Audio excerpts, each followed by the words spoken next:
Send Network's leaders are pastors, planters, and practitioners with a passion to see God's kingdom expanded as cities are engaged, disciples are made, and churches are born.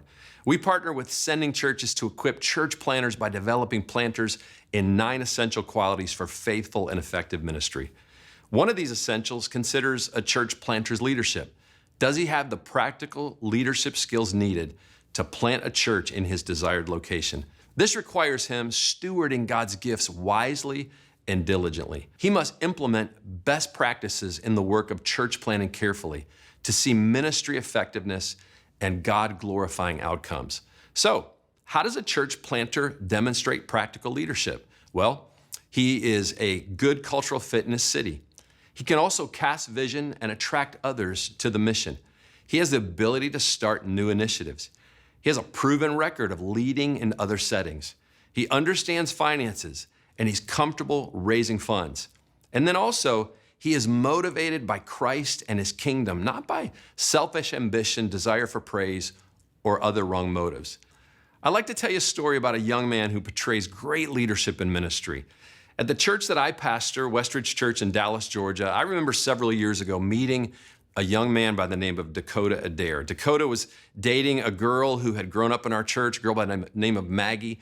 Dakota came to Christ his freshman year of high school. And after he came to Christ, he began leading a Bible study. All of a sudden, I started hearing about him sharing the gospel with his teammates. Several of his teammates became Christ followers. It was clear that God had his hand on this young man's life. After he accepted a football scholarship, it became really clear to him that God had a different direction for his life. So he left that college, that football scholarship, enrolled in Bible college at a school in Fort Worth, Texas, married his high school sweetheart, Maggie, and God began to use him in a powerful way. After moving back to our area in Dallas, Georgia, God placed on his life a calling to be a church planter. He started in our church planting residency in July of 2020, a really crazy time. And during that 2-year period that he was with us, God led him to start a community group that grew to over 40 individuals, young adults.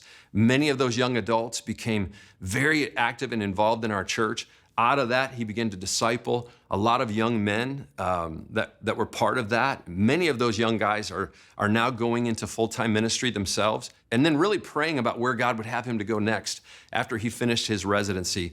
God put a call on he and Maggie's life to move to Kyle, Texas.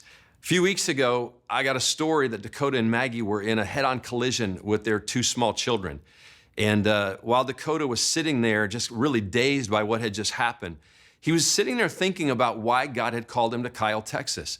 There were 3 other people involved in this head-on collision. And while Dakota was getting himself together and really praying about what was going on and considering what God was doing, he stood up, walked over to these 3 young men and led them to Christ, and has invited them to be part of his church launch. Listen, it is good and right to emphasize theological fidelity and personal faithfulness in church planting, but we should also give due consideration to ministry effectiveness. We need planters who know how to get gospel work done.